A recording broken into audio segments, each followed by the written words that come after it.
isiligtas ni Dylan sina Reka, naiwan ito upang harapin si Lorcan. Samantalang sina Reka at ang kanyang mga kasama ay nakalusot naman sa maraming pagsubok bago nila nakita si Corey. Ang hindi nila alam ay may naghihintay pang pagsubok na magpapatingkad kay Reka at ang kanyang mga kasama.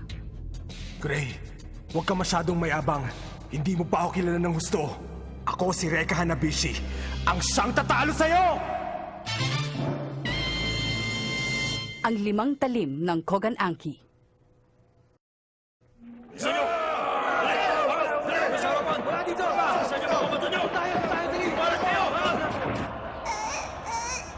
Huwag ka na umiyak, Reka. Gagawin ko ito para lamang mailigtas kita. Kapag nakatakas ka, magiging maligaya na ako. Wala nang mahalaga sa akin kahit na mahuli pa nila ako. Basta't mabuhay ka lamang.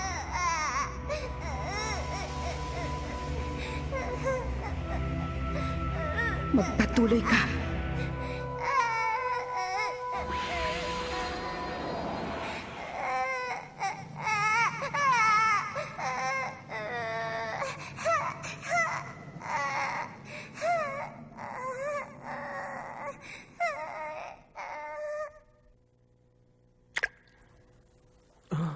Panaginip.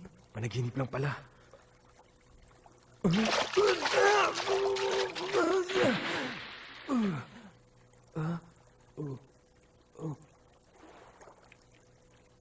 Ano ba talagang lugar to? Hoy, Reka! Ano pang ginagawa mo dyan? Marami pa tayong problema. Umahon ka na. Max! Lola! Ira! Mabuti naman buhay pa kayo. Kadiri, Imbornal yata yung nahulugan natin eh. Dapat siguro, maghanap na tayo ng daan palabas dito. Mali ka, Ate Ira. Hindi imbornal yung lawa na yan. Pero dyan naman nakatira yung nakakapaminsala at nakakatakot na halimaw. Nakakatakot na halimaw.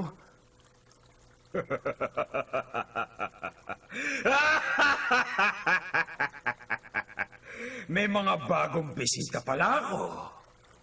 Ang boses na yon, parang nanggagaling sa hukay. Nako, si Gideon lang yon. Yung nakaaway natin noong isang araw. Naalala mo? Si Gideon nga yun, at siya rin ang nagahari dito. Marami nang naligaw sa lugar na to, pero wala pang nakakalabas ng buhay. Totoo ba sinasabi mo, Lola? Ay, ibig mong sabihin ng mga butong yun eh.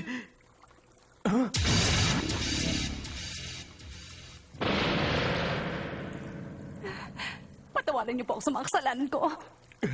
Ano ba? Ayoko mag-iwan ng buto dito. Umalis na tayo ngayon sa lugar na to. Pero paano? Hindi. Doon! Sundan natin yung dinadalo niya ng tubig. Sige, mukhang wala na tayo ibang madaraanan pa eh. Subukan na nga natin.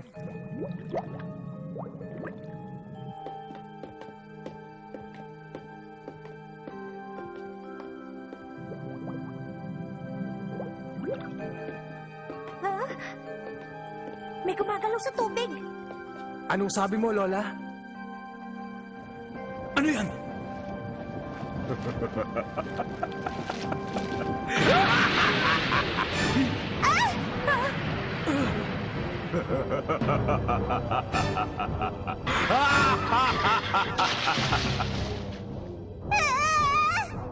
Anong klaseng halaman yan? Ang halaman na yan ang tatapos sa buhay ninyo lahat.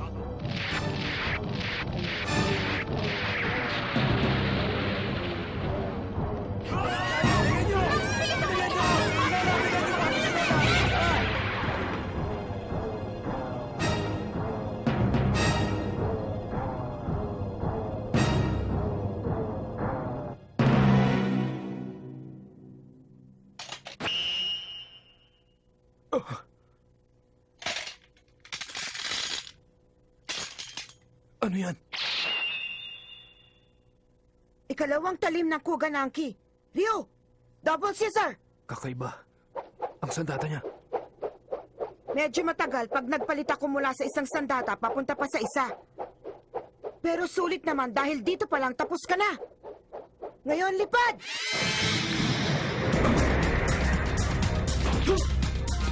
Huli ka!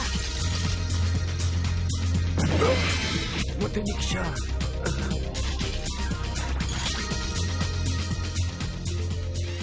Kawawa ka naman, kuya.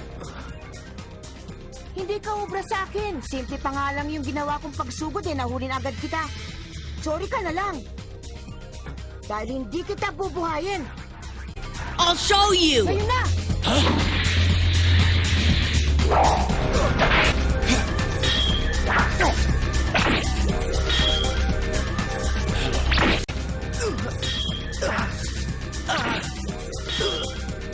Yan! Tingnan natin ngayon kung hanggang saan katatagal. Palagay ko hindi na yun malayo ngayon.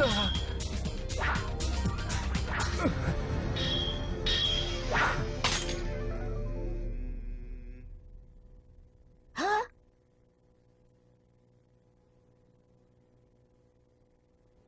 Marami na akong nalampasang pagsubok, bata. Hindi ako basta-basta papatalo sa isang katulad mo lang.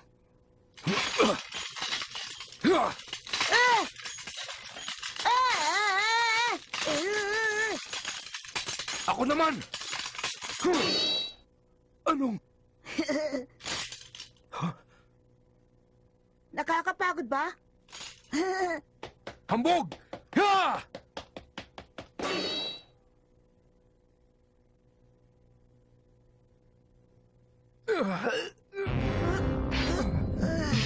Nagbago na naman ang anyo. Ikatlong talim, ang Kyoko. Giant Scissors!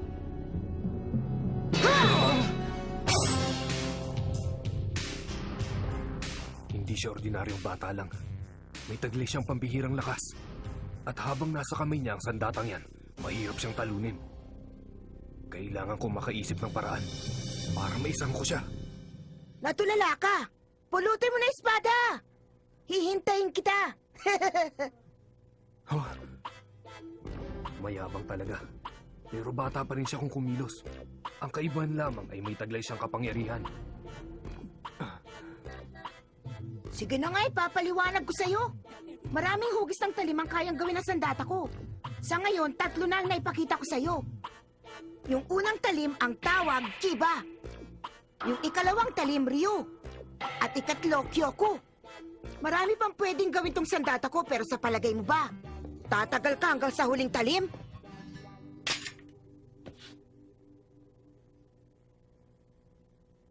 Bakit hindi mo subukan? Kung ganon, laban uli! Takbo na! Tayo na, Reka! Andiyan na ako! Sumusunod pa rin sila!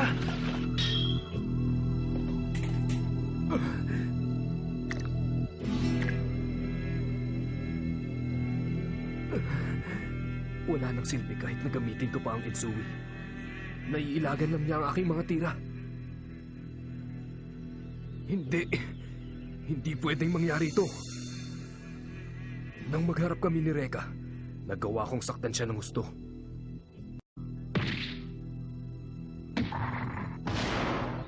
Hindi ako papayag na gawin sa akin ng batang ito ang ginawa ko kay Reka. Sa labang ito, hindi ako papayag na matalo.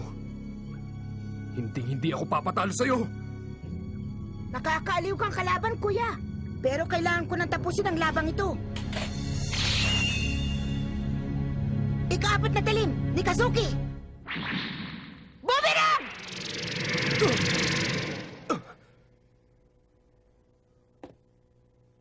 Nawala.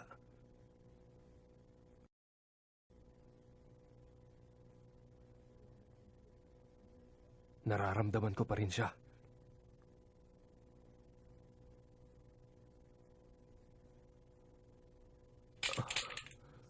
Ensui.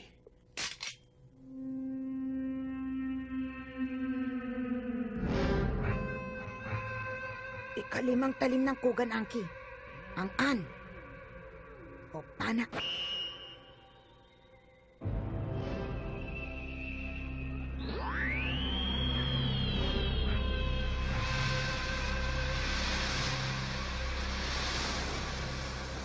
Baka epekto lang ng tubig na espada. Nag-aaksaya lang siya ng lakas. Paalam na sa'yo!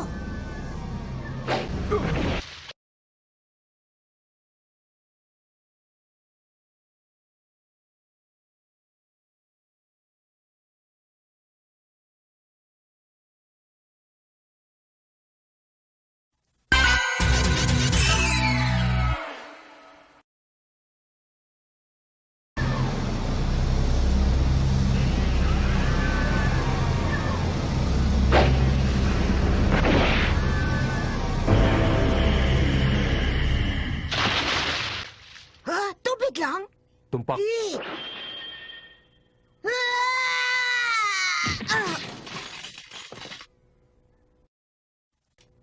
Tapos na ang laban. Ako ang nanalo. Kaya ngayon magbabayad ka ng mahal. Dinaya ang iyong paningin ng aking insui at hindi mo na malayang nagpalit na ako ng anyo. Sa simula pa lang, Lorcan, alam ko na kung saan ka nagtatago.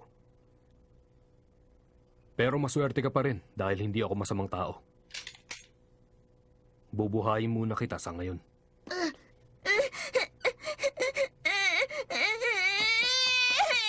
Sa bandang huli, bata pa rin kumakayak. Iniwanan na nga lang dito ang kanyang sandata. Hindi mo ako natalo! Be! Kaya hindi ka pa rin nanalo! Bye-bye! Sa ibang araw na lang natin tuloy to, ha? Masyado talaga siyang makulit.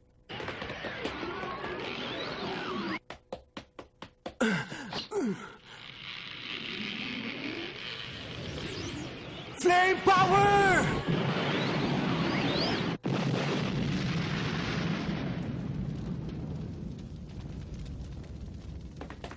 Nakikita ko na ang kapangyarihan ni Reka. Mas malakas na siya ngayon kaysa sa dati. Unti-unti na lumalabas ang kanyang tunay na katauhan. Lola, sabihin mo nga sa amin, ito ba talaga ang palabas na nakakakilabot na lugar na to? Ha? Sabihin mo na, pagod na ako sa katatakbo. Hindi ko alam kung ito nga ang daan palabas. Hindi pa ako nakarating sa bahaging ito ng palasyo eh. Pwede sa dulo nito makasalubong natin si Gideon. Kahit anong pwede mangyari. At saka kayo naman na nagsabing dito tayo dumaan eh. Oo nga pala.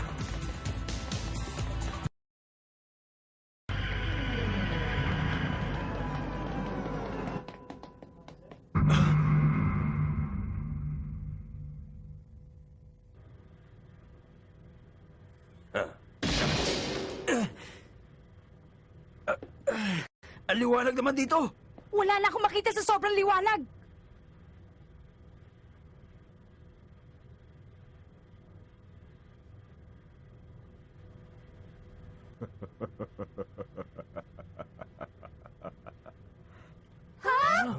Si Gideon! Natutuwa ako't nakarating kayo rito. Alam niyo ba, sa kamay kong ito magwawakas ang inyong mga walang kwentang buhay.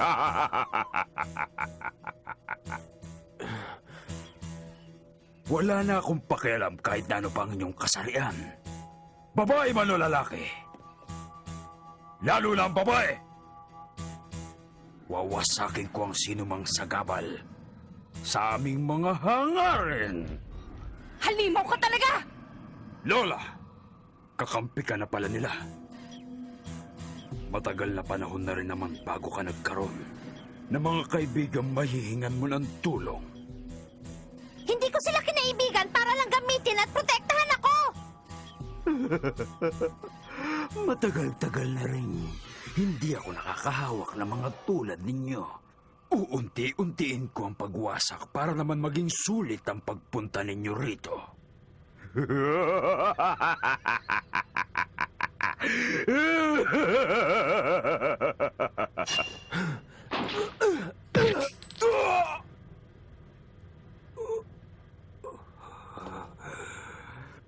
Talipandas! Alam mo ba kung anong ginawa mo? Ano ngayon sa akin? Gusto mo makatikim uli? Dadaan muna kayo sa aking mga kamay bago nyo marating si Master Corey. Alam ko na! Yan yung elevator na pwede maghatid sa atin sa taas! Hindi kayo makakarating kahit saan dahil hindi ko kayo papayagang umalis. At isa pa, hindi kayo maharap ngayon ni Master Corey. Dahil abala pa siya sa ibang mga bagay.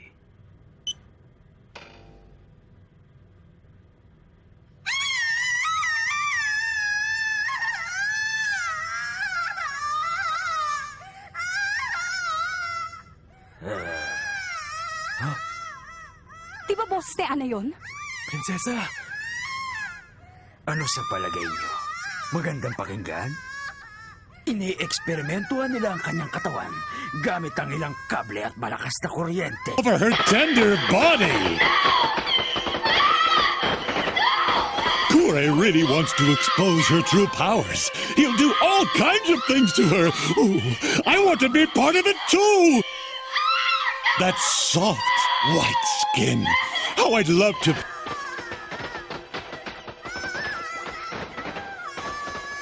Marami pang gustong gawin si Master Kore sa mahal mong prinsesa. Sabi ko, ako na lang ang magsasagawa ng mga eksperimento.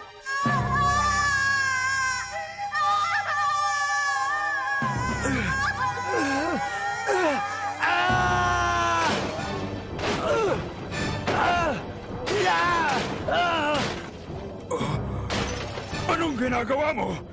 Tigilan mo yan! Huwag kang gamit ko!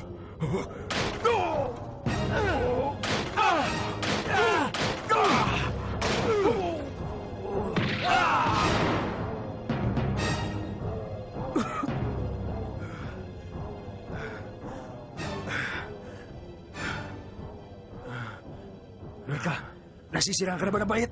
Para siyang mabangis na tao. Nakakatakot. Matapang ka para hamunin ako. Sige, laban hanggang kamatayan. Masdan mo! Tapos ka na!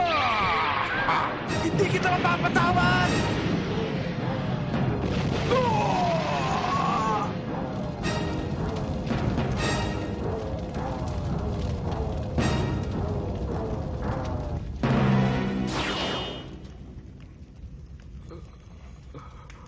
Pareho sila ng kapangyarihan ni Koray.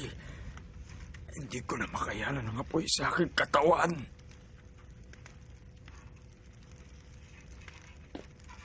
Tayo na.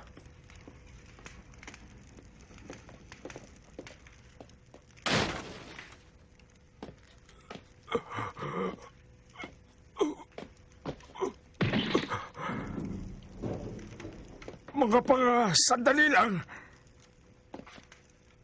Hindi ko malilimutan itong ginawa mo sa akin. Pag nagkita tayo, ako naman ang tatalo sa'yo.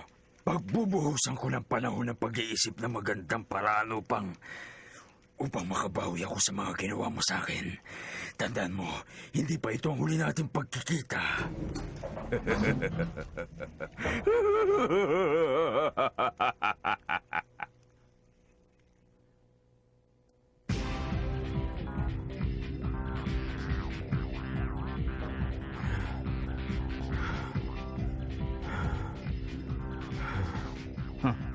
Paparating na pala sila. Maaliw na naman ako ng gusto.